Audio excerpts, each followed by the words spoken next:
Welcome to Nap Chatter, episode 6, and this episode is going to be called Cooking with Catlin. I've got a guest here, one of my good buddies, one of my very first friends at Grand Ledge School District, um, a guy that I don't remember too many high school memories without, as we spent a lot of time together. Nik Catlin, welcome to the show, buddy. Well, thanks for having me. Appreciate it. Of course, of course. Excited to talk to you.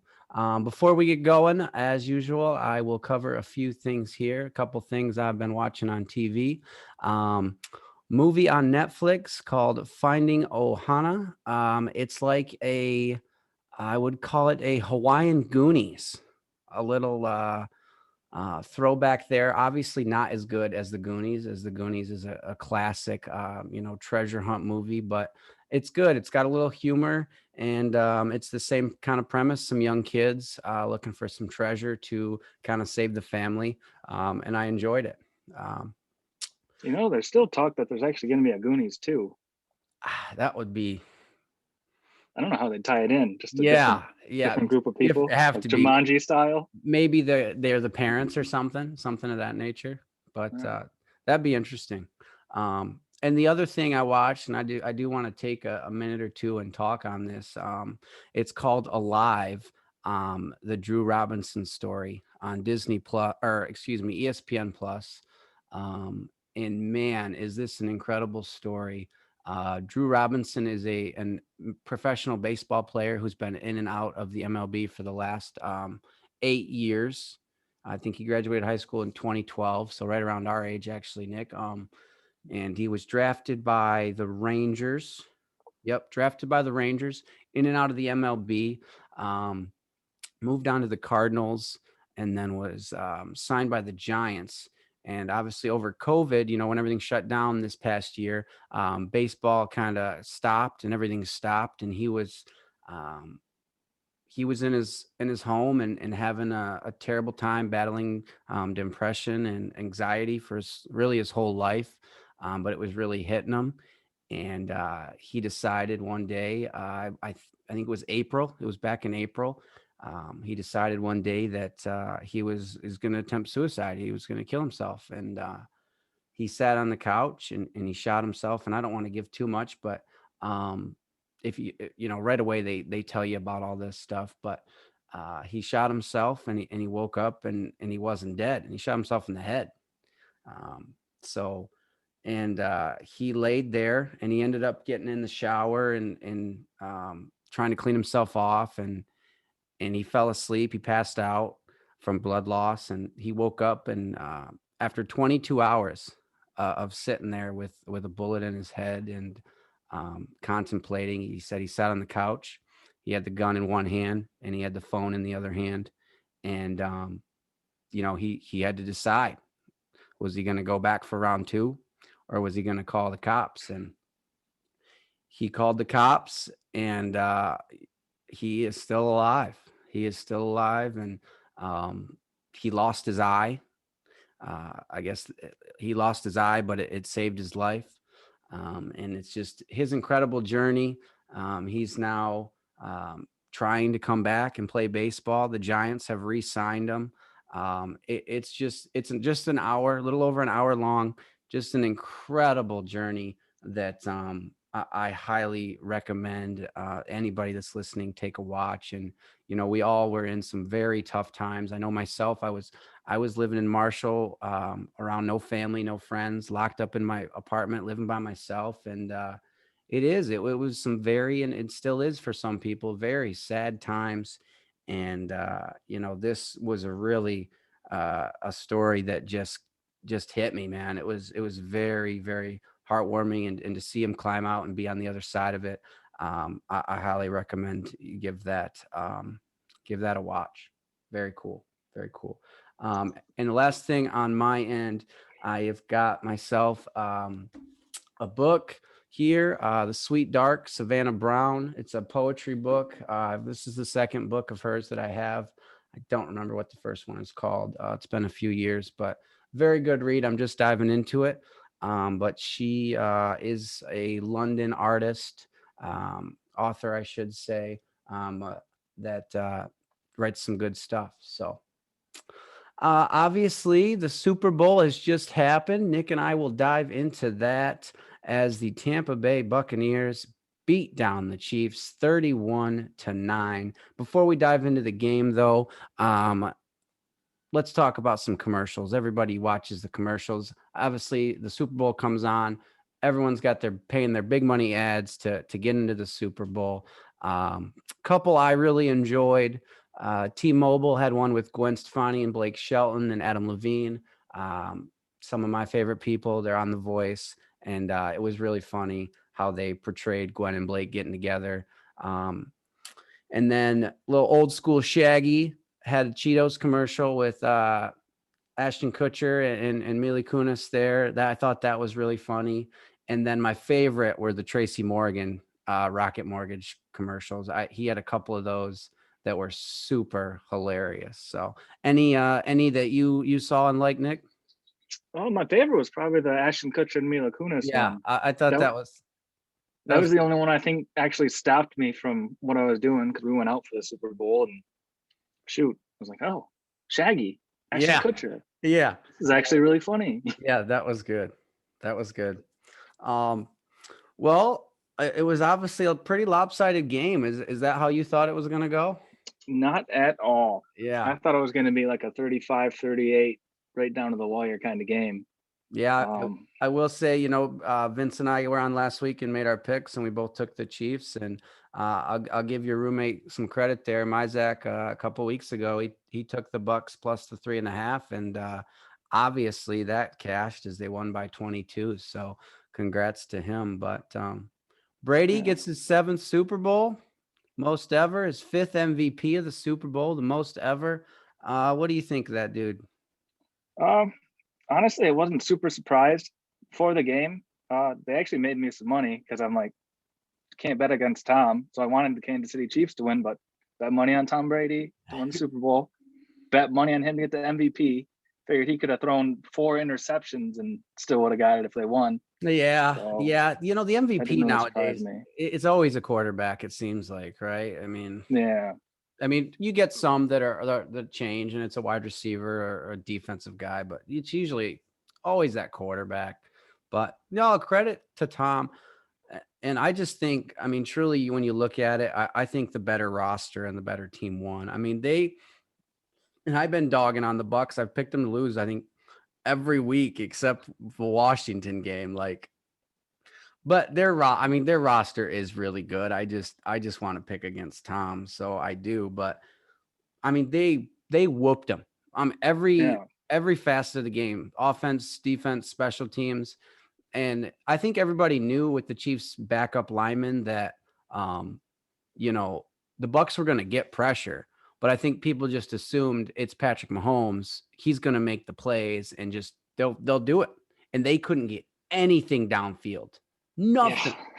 Nothing. And there were two plays that stick out most to me where Mahomes did some magician magic and just freaking juked out 4 people, spun around, threw the ball in the air as he was diving, and it bounced off players' face masks. I know. He he had no help. That It was one where rough. he's literally in the air, like equal with the with the ground, throwing Hmm. it.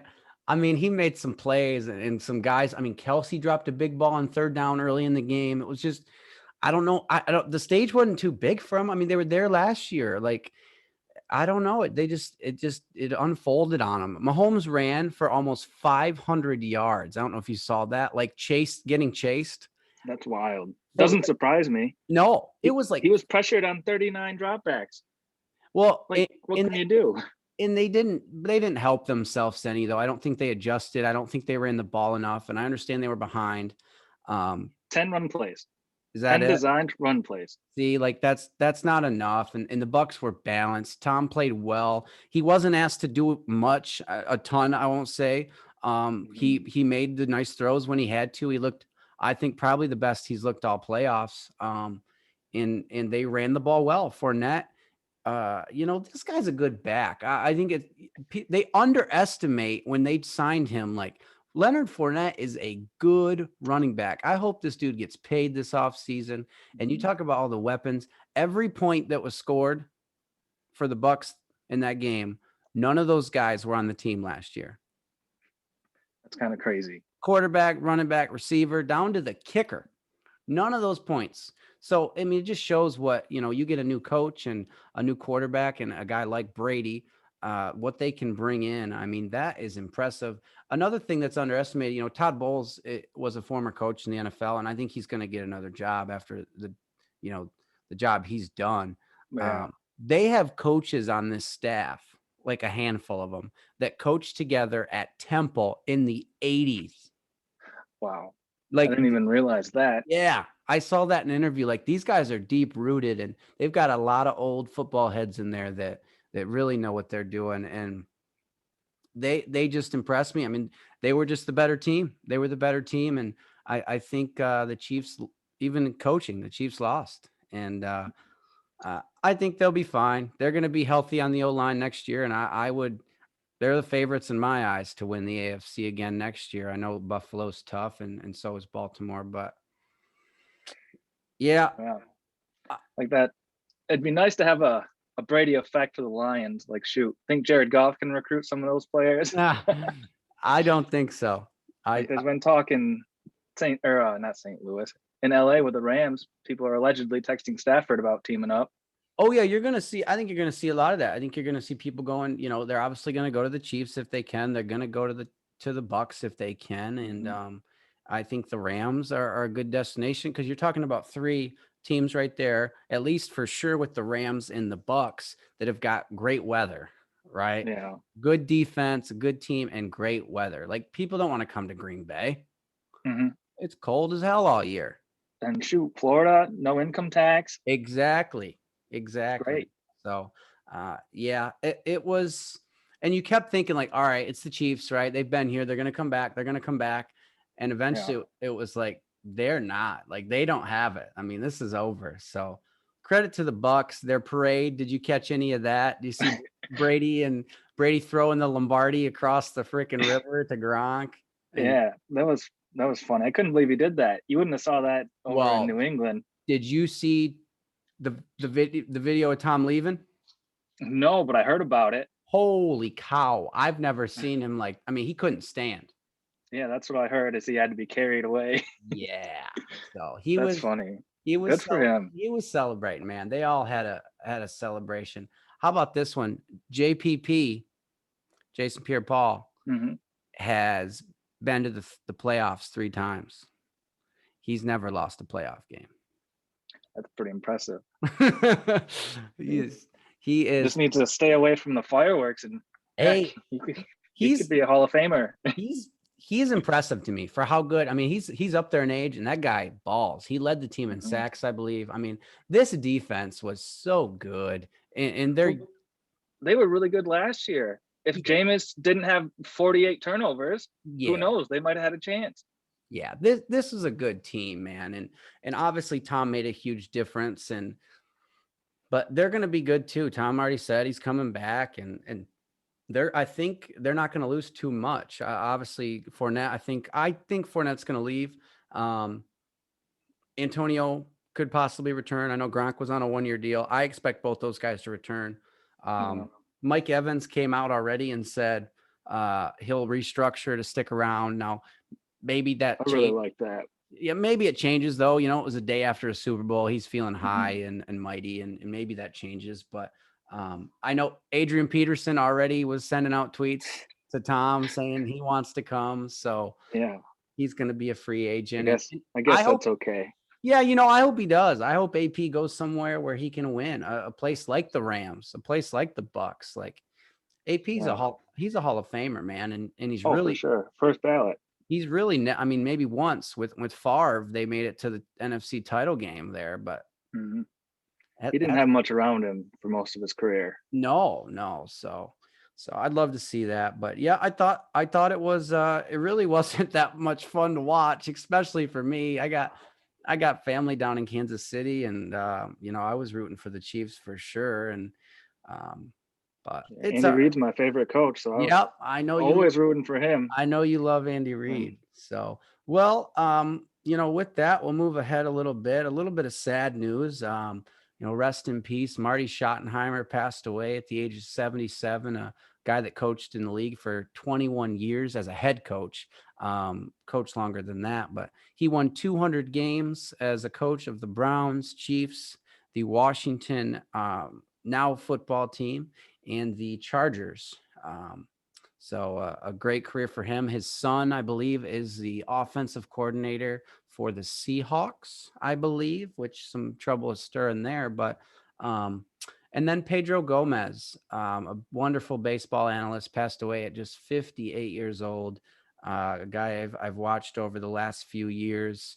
And it's just a bad week, man. Just a bad week. It just seems like every week I get on here and I see people in the sports world just passing away, and it's tough. It's tough. So there was a guy from NFL.com too, that Chris, was it Wessinger? I think something like that. He was only 45, 46. wow, wow. Well, hey Andrew, real quick. He can't hear you. Andrew, what do you want me to tell him?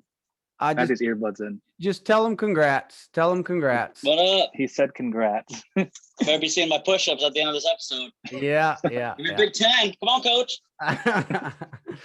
So, well, let's keep moving here. Let's talk a little. You're a big Lions fan. I give you credit for sticking with them for all these years. It can be tough sometimes. I know you kind of dabble with some other teams, at least like as far kind of like coach. I know you like Andy Reid a lot. You've always, I know you used to root for him with the Eagles and now, but obviously it was a bad, really not only season but a bad time with Patricia there Well, your as players don't want to play for you. yeah Like the complete opposite of Flores down there in Miami. He didn't have very much talent last year, but them players played hard. You don't see that at all in Detroit.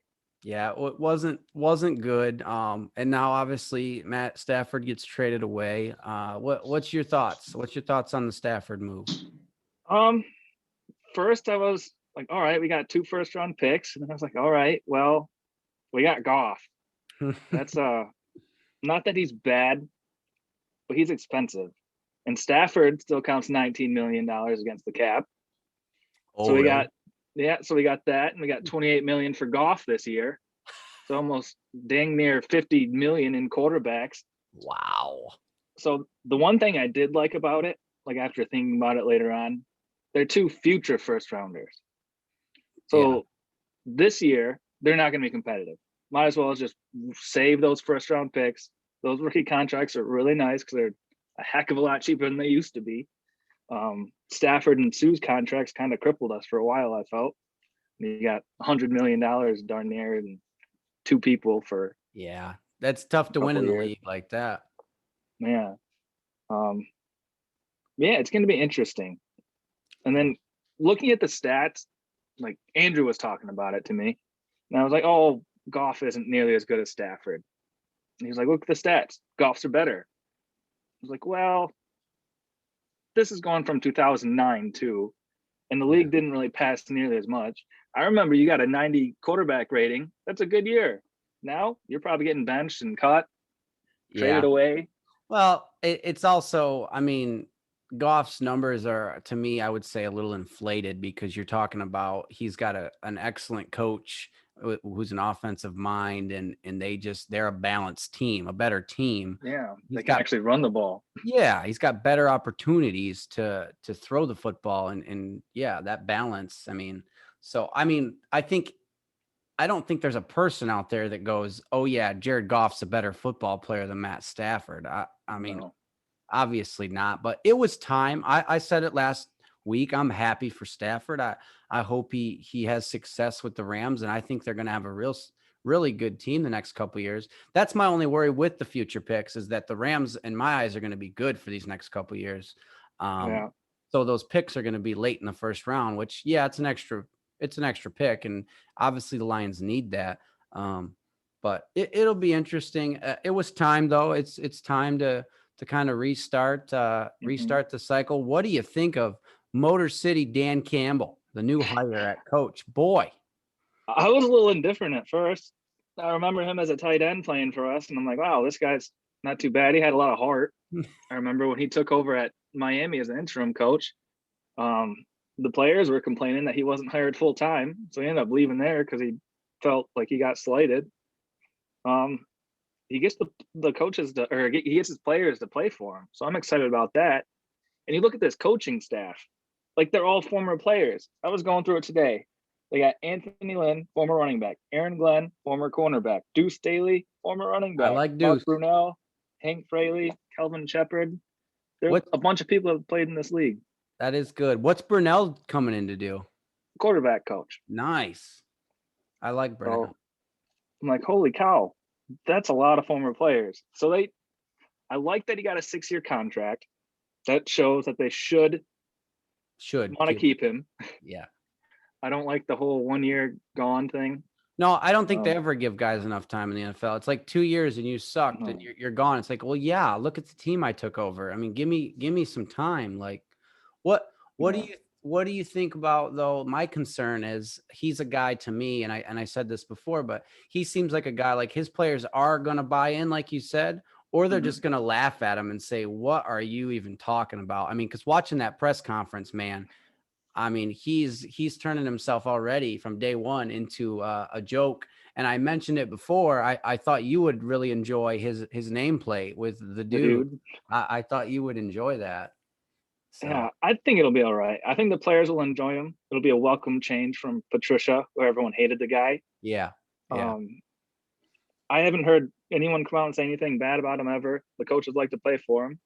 I think having Deuce Staley as well, having him there, that's going to be a good hire. People were talking about how he could be a potential head coach. The players were mad that he didn't take over for Peterson in Philadelphia. So I think he's got a strong supporting cast, which was my concern. Seeing how Aaron Glenn performs as a first-time defensive coordinator, I'm curious about. But our secondary has been terrible. Yeah. We just spent a 3rd overall pick on Okuda, so Aaron Glenn should only help that. Yeah, you'd have to hope, because I think he was rated as like one of the worst corners in the league this year. Yeah, he had a rough. There was only like 1 or 2 worse, I think, and one of them was Desmond Trufant. So our other corner. Yeah, but you got to give these young guys time, man. It's a tough league, and they just got to adjust. But like you said, if they got a guy you're saying that played the position, you would imagine. I mean, you'd have to imagine that would help him. So, and he played at a high level for quite a few years, so yeah, I think that'll be nice. So what's their biggest? I mean, obviously it's a rebuilding stage, but what's their biggest needs to address? Maybe in the draft or in free agency. Obviously, in the past, the Lions have had they've just. I mean, let's be honest, they've done a poor job drafting. Besides, I would say some big hitters like a Matt Stafford and Calvin Johnson, who, by the way, just got inducted into the Hall of Fame. So cool for that. And then obviously one of the best ever, Barry Sanders. I mean, they've got those big name guys, but it seems like, man, ever since they drafted Stafford and Calvin, it's been one receiver or tight end after another. It's not as bad as it was before and it's directly after Stafford with 3 wide receivers in 4 years, 5 years. It's getting better. Rough. But what do you think they need to address most? I mean, Kenny Golladay, I know, is a free agent. I would have a hard time believing he's coming back, but what do you think? I think he'll probably get tagged. Yeah. With free agency, it's going to be interesting. As I mentioned, with all the money tied up in quarterbacks, we were projected to be over the cap. Now it looks like we're going to be $1 million over the cap because it's going to be higher than they thought it was going to be. So that's nice for us. Yeah, I don't know. I think we have one, I want to say one, but it might be 2 receivers under contract, and that's only Quintez Cephas. Everyone else is free agent. Jeez. So that's going to be interesting. How maybe they will draft another receiver in the first round. You know, I keep seeing these where Devontae Smith keeps falling. Yeah, so, if that cat's there, and I talked a few weeks about him a few weeks ago after the national title game, and I mean, that was the first time I really had watched him, because I don't like to watch Alabama football because it's just the same old wins. But wow, I mean, to be in the not national title game and do what he did. I said he's got to get bigger, which I'm assuming he will, but that's a special player. Yeah, I thought I liked Waddle, and then I just watched this guy play. I'm like, holy smokes, like 200 yards almost in 2 quarters. Yeah, it'll be interesting because he is obviously like the fastest player out there. Can he, because he's going to have to do more than just his speed in the NFL, right? I mean, Yeah, these guys can which run they that, say he's a really good route runner. and if So that's the case, just and magnifies everything. yeah, I mean, so that would be I think, in everyone's eyes, a good receiver taken in the first round. Do they have a Yeah. lot of picks in the draft, or? No, I think they have 5 because they Ooh, traded away 1 for Everson Griffith. I think there was one other trade that I don't even remember. It might have been for Deron Hammond, our safety. I think they traded that to the Patriots this year. hmm, So we lost a 5th and a 6th, I believe. Might have been a 4th and a 6th. Yeah, but we got another 3rd from the Rams, yeah, so that'll be a little helpful. They went a little too far in the playoffs for my liking, though. yeah. It's okay. So receivers needed. You can never One have. report I read today too. We were talking about Fournette not staying. Yeah, They said that would be a great spot to him go. So they projected him to go to Lions for 2 years. really. A little thunder lightning. I like DeAndre Swift. I mean, that cat's got a good future, I think. Which Campbell said he wanted him to play in the slot a little bit. The only thing that I think is interesting is carry on. He didn't look bad in this year. He just didn't get any touches. Yeah, and he's coming off a pretty big injury too, right? I think he's been Always. hurt his entire career. Yeah, and At guys least in have the that NFL. that durability issue. I mean, you can't hang on to guys like that. But Mhm. obviously, you can always use help on the O line and the D line. What's the biggest need on defense? Pass rusher. Yeah, Like honestly, got we had nobody our threatening. nope. We got Trey Flowers and Jamie Collins, but both getting old. Who knows how they'll work in this system? Romeo Okwara is our best pass rusher. He was rated as a top 10 Pro Football Focus rusher this year, and he's a free agent. So that'll cost a lot of money that we don't really have, especially if we franchise tag Galladay. So Jeez. his brother we drafted last year, but he was hurt all year, so he didn't play very much. So hopefully he'll come back and be strong. They said they drafted him to kind of replace his brother, so hopefully it works where they're both coming off the edge. Huh. Well, obviously they got a lot of work to do. I mean, I don't expect this to be a good team next year. What's the next few years? You think it's going to be more struggle, or? It'll probably, I don't know. I was hearing on ESPN they're projected to be one of the worst teams in the NFL next year. So that's not sounding very good, but it's probably kind of realistic. As much as I don't like to say it, Yeah. I don't think they'll be the worst, but I'd say probably bottom 5. Well, but I think it's probably like a 3-year plan. Yeah, and I think even in years past when they've been one of the worst teams, I think they don't finish there because Matt Stafford, I think, pulls out some victories for him every year. I would give him, I would credit him 2 to 3 extra wins every year. I mean, I really would. So it'll be interesting this year. I don't think Goff is a guy that can do that. So moving forward, it could be a couple years of bottom of the league, and hopefully Dan's a guy that can motivate his guys and turn it around, and they give him enough time to do so, and you use those picks wisely. But will it ever happen, Nick? Will they ever get the Super Bowl? I mean, do they need to get rid of Ford? Is that the issue?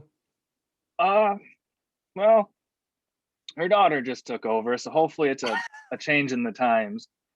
Fans have been clamoring for a long time about Chris Spielman being brought back, so I just got him.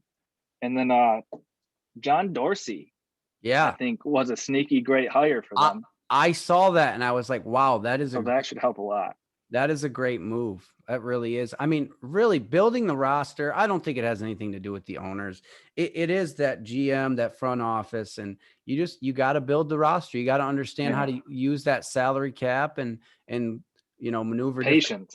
Yep. You got to have patience. You got to be able to maneuver the contracts to go your way. And it's a job. It's such a tough job. And it seems like they're just giving anybody the guys that get hired for GM, I have never even heard of. And maybe I shouldn't hear about them, but I don't know. It's interesting, but I think they've made some right moves in the front office. It seems like over the last few years they've been kind of trying to steal Patriot execs and players, Yeah. and you can't go wrong with that. I mean, Well, you can apparently. well, yeah, Patricia, he's back in No, New England. Did you hear? And who knows if it's true, but I heard Stafford come out and said he'd play anywhere but New I England. did hear that. I Yeah, can't blame the guy. no, He was so happy when he got fired because he's like, I love Bevel. I want him yeah, to be the head coach. There yeah. were reports that saying that if Bevel would have took over as the head coach, he would have stayed. Hmm. Yeah, that offensive coordinator gig, you build a good relationship with those guys because they're more of an overseer. They don't have to, run the whole Yeah. team. They can focus on you, especially like a quarterback coach. I'm sure they just build such good relationships with those guys, and it'll be interesting. It'll be really interesting to. I'm thinking Goff is going to have a really bad year, just because maybe the lack of talent around him, and he uh he kind of got exposed there at the end of the year, and McVay, a really good offensive mind, and he didn't even want him at quarterback. He'd rather have John Yeah, Wolford. that's a bad sign. Yeah. A real bad I sign. mean, that's not good news. So we'll see. We'll see. I hope for you that they can turn this thing around in a couple years and make the wild card. I don't need you winning the North. I mean, that's Oh, that's that'd be fine. We that's for haven't the won it since it past. was the Central, so we need to Yeah. win it in the North sometime. No, no, it's been a long time for the I applaud all the Lions fans out there that stay true because man, that's tough. That's tough. So Yeah. let's transition into something that you and I both can agree on, and that is something we both love, and that's some Spartan football. I've been on here and I talked with Andrew. I had to suffer through talking Michigan football, and Yeah, uh, he does a lot of the everything's really bad, and then yeah, Michigan fans make it worse. yeah, yeah. So let's talk a little Spartan football. What a year, if you want to call it that. 2-4, 2-5. What did we finish this year? I Something like that. Yeah, I quit watching, man. But um, the big story to me is so many guys, and you and I have been talking about this for months now. It seems like Hmm. so many guys are transferring out. We are getting some guys coming in, and I like the guys we're getting coming in. But I mean, do you know the number? It's bad. I think it was like 11. I could be Dog. low. Yeah, I think you're lowballing it. I think it's more than that. I mean, so many guys are transferring out of Michigan State, and it sounds like Mel's coming in. Mel Tucker, the coach, is coming in with this attitude of, you're going to do it my way or get the hell out. And a lot of guys are saying, see ya, because you're not winning anyways. So why am I going to stick around? But it could be good. Mel could be getting his guys that he wants. There are some Yeah. guys that have transferred out that you and I both are a little upset about that we like or that were maybe underutilized. But it's interesting, as a brand new head coach, you come in and you want your guys, right? You want to play Yeah. your guys, and um, it, Which I thought the attrition wouldn't be so bad because of how many assistants he kept, yeah, but apparently that didn't make much of a difference. And we just lost Tressel, so that's not going to help things. He was yeah, probably our best assistant coach, but heck, when he's just a cornerback coach, when he yeah. was a D coordinator, can't blame the guy. No, no, not at all, not at all. What? Well, how did you think? Obviously, we only won a couple games. We won a big one, though. We won the Michigan game, and we knocked off number 8 Northwestern. Uh, what did you think of the team this year? I knew we were going to stink. You were a little more optimistic than I was Yeah, when we were talking prior to the season. Um, so the 2 wins to me wasn't shocking. Those 2 teams that we beat were shocking. yeah, But I mean, did you see anything good out of this year? yeah. I think they have potential. The one thing that really stood out is how undisciplined they were. Yeah. So what do we have? 7 turnovers against Rutgers and barely lost. Yep. And then against Michigan, didn't turn the ball over at all. We won. In the game, yeah. Same with Northwestern. Northwestern, Yeah. very disciplined. We won. Just the inconsistency. Oh yeah. From Oh, week to week was crazy. yeah. But as much as I was rooting for Rocky, um, I'm glad to see he's gonna go to a better place for him. Rocky For him. Marty, the Spartans quarterback, ex-quarterback now. He's transferring to Northern Illinois. Yep. Yep, heading to Northern Illinois. Go Husky.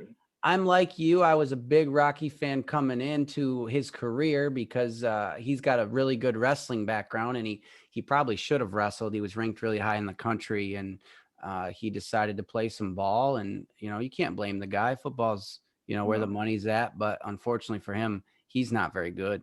I think he's gonna tear up the MAC. I He think he might. just needed a change of scenery. He might. I mean, He, the guy was like a 4 or 5 sport athlete in high school at a yeah. high level. I mean, he's an athlete. There's no doubt about it. I just don't know that his decision making is there, and because he'll make some plays, right? He'll make some plays, and then he'll make some throws. You're like, what was he even looking at? I think he's gonna tear apart the MAC. He's gonna do great. Yeah, he might, and I hope he does. But I think it was very clear that he was not our guy. We had who's the cat? Who's Thorne? Peyton Thorne came in and played some ball. I thought he played well. I thought he was a little more athletic. But I don't think he's the guy right now. But it looks like we got a transfer coming in from Temple. Is that Was it right? Temple? I don't remember. Temple or BC. I think it's Anthony Russo. I don't remember. That's his name. Yeah, it is Temple. Yeah, Temple. He set a bunch of school records there at Temple. So, I don't know anything about That's Temple. not saying much because their records weren't that great. No, not taking anything away from him. No, he was young. Exactly. I know nothing about Temple. I know nothing about this cat besides his stats. But if you're setting school records at any school, you got to be decent, right? Yeah. So he's definitely an upgrade from what we had last year. Absolutely. And we got a couple running backs coming in. One from if we don't hit a gem, we got a guy coming in from Auburn. Okay. Michigan State never gets an SEC. 6'4", 230. He was one of the finalists, or Michigan State was one of the finalists for him. So he almost came under D'Antonio. Wow. And then the other cat we just got is from an ACC school, right? Wake Forest. Wake Forest. He was ranked by PFF as one of the top 5 returning running backs in the nation. All right. See, I like to hear that. Nick's a much more on the recruiting trail than I am. I kind of wait and see once they get to MSU what they do, and I reach out to Nick to see who's coming in. He's on that recruiting business, so it'll be interesting to see. Is there any other guys? I know we just had a signing day that popped up, and I know we lost one guy to Michigan. Is there any guys that we got that you're excited about? Probably, yeah. I'd say there's 3 that I'm really excited for. So Keon Coleman, he was the only guy we got after on signing day. He's a 2-sport athlete. He was recruited by Tucker and Izzo. So he's going to play shooting guard or small forward for the basketball team too. He's a 6'4" receiver from Louisiana. I saw the other night he had almost had a quadruple double. Okay. He had 40 points, I think 12 rebounds, 10 assists, and 8 steals. Let's go. Hopefully that works out well for him. Really excited for that. There's I wrote this down so I would know how to say it. There's Ma Gioteote. He's a linebacker. He was committed to USC for a long time. Things happened. Early signing period. Flipped to us. He's our highest rated recruit. He's like a top 160, 170 guy. So one of the really great things about getting him, well, besides the fact that he can probably play as a true freshman, his brother was a top 50 recruit, number 1 inside backer in the nation a couple years ago. And he's transferring from USC this year. Okay. So hopefully we can get 2 new starting linebackers. That'd make me pretty happy. That would be awesome. Because I think we had 4 linebackers transfer out this year. Yeah. Couple guys. That didn't help. Couple guys graduating. Simmons is gone, correct? Yep, he's not coming back. Your boy Panashuk's coming back. I love it. That's good. I love Panashuk. I do. Well, that's. And then what's the last one you got?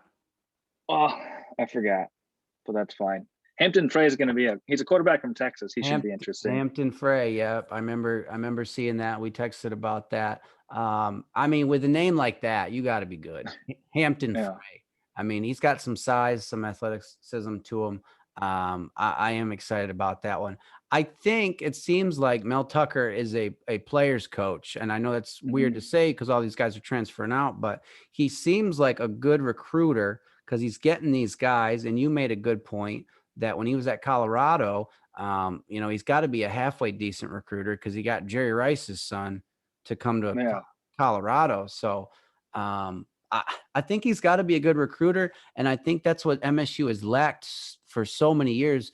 Coach D was so good at taking those 3 stars and turning them into 4 stars as players, right? The 4 and 5 stars and putting them into the league. This is something I talked with Andrew about because he gets real mad about this. Is Michigan's always been a better recruiter than State, but Michigan doesn't know how to develop their players like State. Correct. So a lot of these people that go to Michigan, they'll be like 4 stars and like, wow, these guys are really good. Then their best year ends up being their freshman year. Yeah. It's like, what just happened? Yeah. Imagine if State can start getting those people. Yeah. Which I guess we don't know how Tucker develops yet. Nope. But and then this year with a late signing period though, or the late signing of him, he didn't get to build that many relationships with these guys. So even though it wasn't that good on paper, like according to national recruiting services, this next year is going to be his first year with a full season to recruit. Yeah. And hopefully the visits get unrestricted. Yeah, that's a big thing. And, I can't even imagine making that giant of a decision in your life with not even going and seeing the school, seeing it over Zoom. And he's recruiting cats all over. Yeah. Like they got a guy from Alabama. They got people from Texas, Florida. That. I love that because Coach D, he had his area and he kind of stuck to it and it worked for him by all means. But, there's athletes everywhere, especially, down south and out west. And I think Tucker's going to do a good job of that. And, I've said this many times that I wish they didn't play this year. I wanted them just to practice, but it's like a free year. The guys didn't have to leave. And it was a great learning experience. I saw some good things out of Tucker. I saw him do some gambles that I was intrigued with. And I thought he did a decent job managing what we had. Cause frankly, when D'Antonio left, the roster it wasn't very good. So I think D'Antonio always did an excellent job of overperforming and getting more out of his team. And hopefully we can just get the guys that are good and not have to, overperform. Yeah, which is 2 more things real quick about this. Did you see that Trayvon Morgan transferred? That guy I was talking about all year? Yeah. The 6'7" receiver? Yeah. He's going to Kentucky. Yep. I did see that. That's depressing. You get a guy that big and athletic and he gets out of there. And he was a late transfer too, right? Yeah, like I think a week ago he announced it, or 2 weeks. And then with the whole recruiting and transfer thing, Tucker said his goal this year was bring in 34 new people. Wow. So right now I think they're at 25. So he said he's looking to add 9 more through the transfer portal or late signings. I did see we got is it a punter or a kicker that's a preferred walk-on, which I can't the kid's like a 4-star, but he's a preferred walk-on because he's a special teams guy. Yeah, he's what is he? Like a number 5 kicker and number 9 punter. Yeah. And then apparently someone from, I want to say UCLA just decommitted, who's a 5-star, one of the, I think a top 5 kicker. And they're trying to recruit him. They said there's a good shot we might get that guy too. Awesome. Well, just before you and I started this, I got a notification that a defensive tackle decommitted from Michigan. He's a 4-star cat, and he had us. I can't remember the name, but he had us on his list still. So, interesting. Yeah, I can't believe he wouldn't be signed by now. Yeah, so we'll see on that. Well, let's get real quick before we close out some MSU here. What do you think? And I can run the schedule by you if you need me to, but if you had to guess, what does next year look like? It's going to be interesting. I think as long as they play the full schedule, it's not that tough of a year. I don't Like think when I so. looked at the schedule, I would I think agree. there's only like 3 teams that are going to be highly ranked, and highly I mean 15 or higher. Yeah, I wouldn't even. Yeah, I wouldn't I'd even. say the floor, absolute floor, would probably be 4, but that's being real conservative. I'd say maybe 5. See, I was I'd say maybe 8 wins, that 9 with a bowl. I am right there with you. I was thinking it could be anywhere from 4-8 to 8-4, maybe 9 if it was a really good year. I'm right there with you. I think the floor is probably 4. I'll run this by real quick. We're gonna open up at Northwestern. Then we host Youngstown State. Go to Miami, the Miami Hurricanes, which I bet obviously you're excited about that one. I'm going. Yeah. It's Where's it at? It's in Miami, and Cole and I are making plans already. It was a home and home last Mhm. year. It was supposed to be at Michigan State, and I was just thrilled. I've been waiting for this game my whole life, and it obviously got canceled due to COVID. So it popped up that it was going to be early September, the 18th there, and I told Cole right away. I said, "Man, let's do it," and he's down. So we're going to try to go. Hopefully by then, everything will be opened up and Well, Florida's open, so yeah, should be all right. true. So obviously State's expected to lose that game. Then they're going to host Nebraska. They're going to host Western Kentucky, go to Rutgers, to Indiana, host Michigan, at Purdue, host Maryland, and then the 2 tough ones at the end at Ohio State, and then hosting Penn State. But to me, really, the 3 that I would say that are Miami. You talked about being ranked high. Miami's going to be ranked Mhm. high to start the year. I wouldn't expect them to win that game, even though obviously I'm hoping they're going to. I wouldn't expect them to be favored versus Michigan, but again, we beat them this year, so it's a Toss up. rivalry game. You never know. And then Ohio State and Penn State, right? Those are 2 games we aren't expected to win. So Yeah. opening up with Northwestern, I hate. I don't. Northwestern has gave Michigan State fits, even when the Spartans were like 9-3 and Northwestern was 3-9. Well, shoot, for a while they had Michigan. They always play good games. Like the largest comeback in history was Yeah. Michigan State over them. Oh That was man. cool. Did you know he was on the Bucs staff? Drew Stanton just won a Super Bowl. He was on the active roster. Yeah, I found that out and about died laughing. Drew's He still was out one of there. the inactive. Yeah, he's been out there the whole time. He was a great Oh, guy. I love it. I like that more than Hoyer. Drew Stanton is my favorite Michigan State quarterback of all time. There's no doubt Yeah. about it. No doubt They about it. signed him in like November or December, I think, Yeah, to the practice squad. I heard that. I was so excited for Drew Stanton to win a Super Bowl. No. That is just awesome.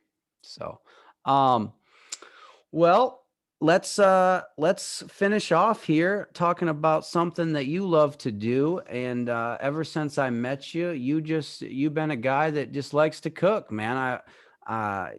Besides my wonderful grandmother, who I want to give a huge shout out. Today is her birthday. She turned 70. Love you, Grams. She is the absolute most amazing cook that I've ever been around.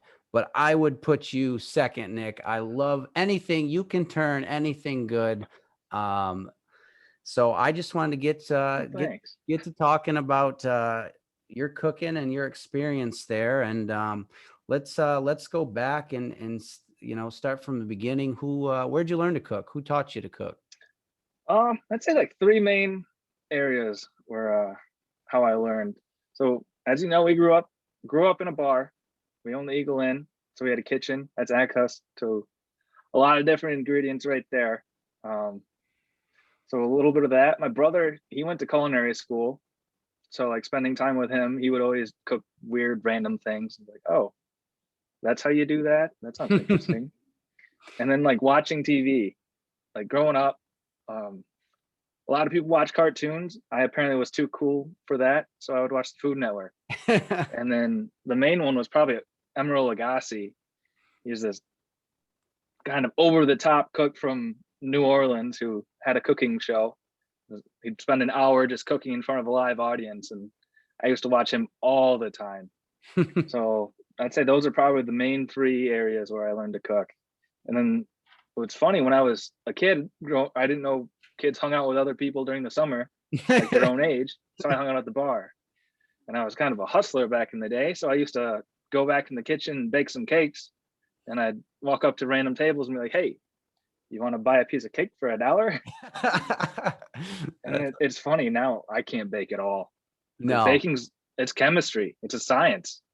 Food is more like cooking normal foods like an art. So that's easy. Yeah. It screws something up a little bit, you can always hide it with something else. Yeah, man. I remember some great times in high school. You'd just be like, hey, Sunday morning, we're going, and we'd go to the bar and you'd whip whatever up, man. You'd make a Yeah. whole feast for us. And oh man, Sunday breakfast and homework. that's right. That was a blast. Well, what drive? I mean, obviously, you had all those being at the bar, but to continue to still love to cook. What brings that passion? Why do you like to do it?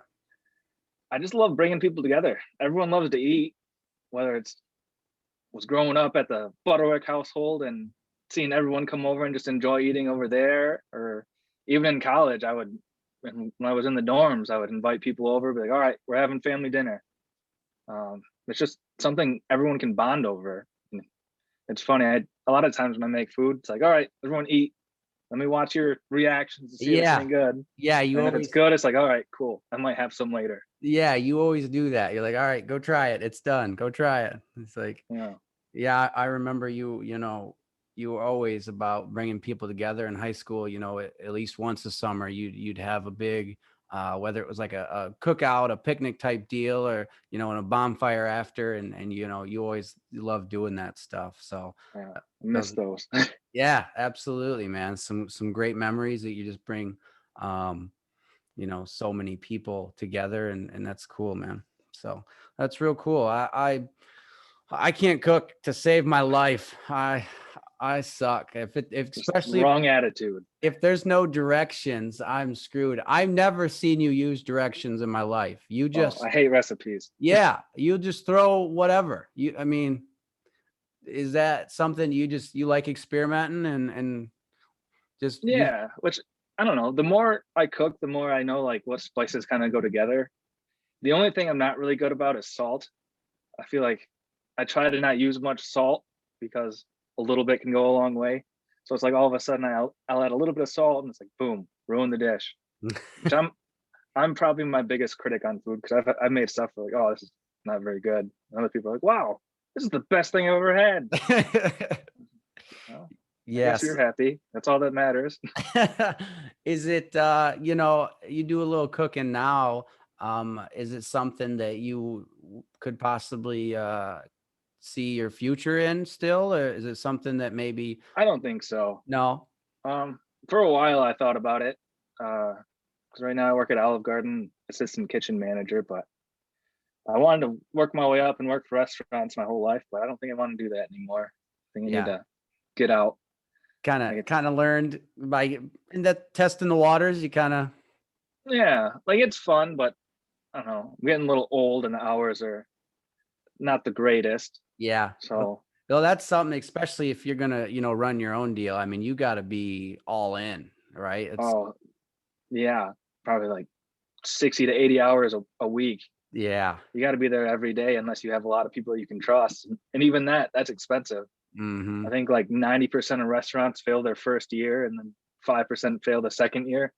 Yeah, I So, always love watching Ramsey come in there and the one where he just comes in and refixes the whole kitchen kitchen or whatever. nightmares. Yeah, there you go. Oh man, That's a good one. that one's funny because he just lets them have I used to hate that guy, but he's kind of like Anthony Bourdain. Used to hate that guy. And the older I got, the more I'm like, wow, I really appreciate this. it. Yeah. Like, So last week Vince was on and we did some top three films and things like that mhm. for him. I thought we could keep that going and do a little top three for you on your favorite things to cook. All right. Um, well, number three, I would say probably curry. That was like one thing I'd never really had it. I'm like, I want to know what this is like. I'm gonna cook it. So then I just like watched a bunch of videos on it, looked at some recipes, and then kind of combined everything. I was like, wow, I really like this. So that's up there. And then after that, it's probably 1A and 1B. So it depends on the occasion. If I'm gonna have a girl over and try to impress her, then I'm making chicken marsala with some pasta. Like that's a lot of fun. But if it's like a big gathering, I really like to make gumbo. Gumbo. Like, and that's I've had your gumbo. yeah, and like that's another thing. I never had it, and then I'm like, I want to try it. I think I watched a video on Emeril Lagasse make it, and the funny thing is, whenever I make gumbo, the thing I have to do is make a 2 beer roux. So you don't put beer in it, but what it does is it's by the time you drink 2 beers, your roux should be done. The roux is just oil and flour. So he said that, and he's like, "All right, I got to make it." And ever since the first time, now I have to do that. So it just makes it rough when I have to start it early in the morning. Yeah, But besides that, it's fine. that's funny. That's a fun one. That's funny. I was thinking you might say some prime rib. I know you love Ooh. you love Well, ribeye is my favorite food, but yeah. I don't think it's necessarily my favorite thing to cook. Okay. I think I either always undercook it or overcook it. But it's my favorite thing to eat. I will admit that. I remember man, do you remember those you tried to make hash browns over at the Butterworks that one time? Yeah, you apparently have to rinse off the starch. That's a thing. The color of those things were like greenish black when you were done cooking them. Yeah. We ate them. Gotta rinse off the starch. We ate them. Oh man, I tell you, I am very plain Jane when it comes to eating. I barely will jump off the deep end and try something new. So I give you props for that. But I suppose if I could cook better, maybe I would do that and just be like, yeah, I don't know if I'm gonna like this or not, but let's give it a shot. The issue for you would be portion. Like you go to follow a recipe and it's like, wow, I have enough for a month and a half. Yeah. Yeah, I don't eat that much. I don't eat that much at a time. So between me and Andrew, there's a lot of food that gets consumed here. yeah. I open your guys' fridge and I'm like, wow, there's a lot of food in there. And I don't have that. That's why I have my wonderful grandmother who cooks me food sometimes. And when I come out to your guys' place, you usually will whip something up nice for me. So hey, I'm making it. I'm making it by. All right. So no, I did over quarantine. I was cooking more than I ever had. Last year I was cooking more than I ever had, and I enjoyed it. I did. I can see why that can turn into a passion, especially once you're good at it. But it does seem like it's just one of those things that you just got to keep trying, keep practicing different things. I've messed up so many things that couldn't even count. Well, hey man, I appreciate. I loved having you on, and I'm sure we'll get you back on again sometime. But I just want to thank you for coming on and talking about some sports and some cooking. I know you are passionate about that, and that's why I wanted to get you on here. So thank you. Absolutely, man. I want to give a shout out before we get out of here. Vince Cook was on last week. He talked about, all of his passions, and he reached out to me and said that, I kind of inspired him to get his podcast back and rolling. So if you're listening on YouTube and iTunes, Vince's podcast is the Film Nerd Podcast. Film Nerd is one word. He talks about his love for movies and he goes into just different movies, and it's really cool. He just started it back up though.